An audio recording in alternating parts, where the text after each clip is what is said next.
ndingahamba ndiye apho kukhoyo uxolo, ngathi ndingahamba ndiye apho ungekubona, ngathi ndingahamba ndiye apho kukhoyo uxolo.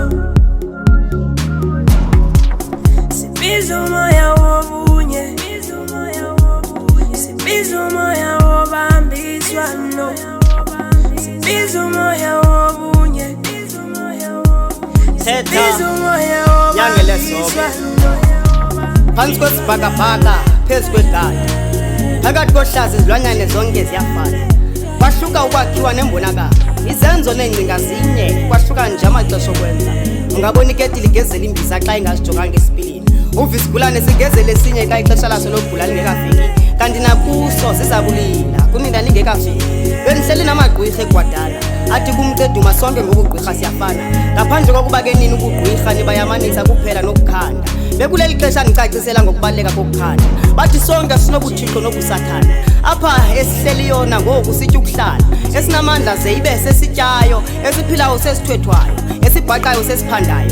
Kunjalo endle ehlathini lezilwanyane, sisisisulu seziziphandelayo esinyabileyo. Ewe impilo yakhona leyo, wena ke xa ubulibele kukukhamisa kusiliwa ngubani lo umkhalelayo, naye unomntu omthakathayo lo ukuthakathayo.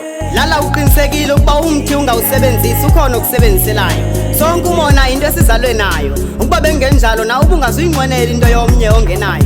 Kushiyana ke ukuba lo mona usebenzisa njengento ekwakhayo okanye ngawo ube ngulo mntu uthakathayo. Umona uyakwakha ke xa inoba kwanguwo okuchithayo. Sitsho ke cedume egqibele nakho mntu ngentliziyo yakho ungathakathiyo.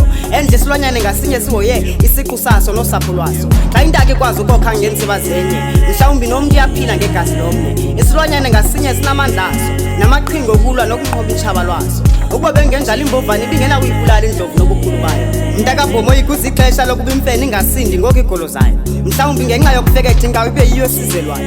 Phofu nayo zezo zisihoyile isikhalo sayo, ngoba kukwezi zizithulu ezingenovane eso sikhalo sayo, zibe zigqibe ngomphefumlo wayo zihoye izisu zazo.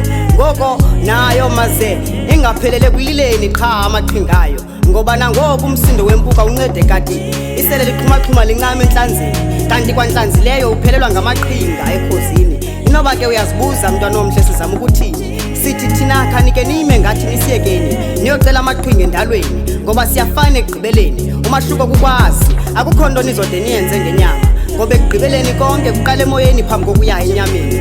Ndimke kwesi sihlandla ibhijolo ndingayichithanga, noxa ndingena imazisa khona izigqi zam zingazivanga. Inkathazo le ibifuna ndike ndisikisise ukucinga, ndithathe isigqibo umsindo ndingawusebenzisanga. Ingaba ngenene mabandla sonke siyafana, sobe lichiza mbobo uyandiphilisa ndini le minyanya.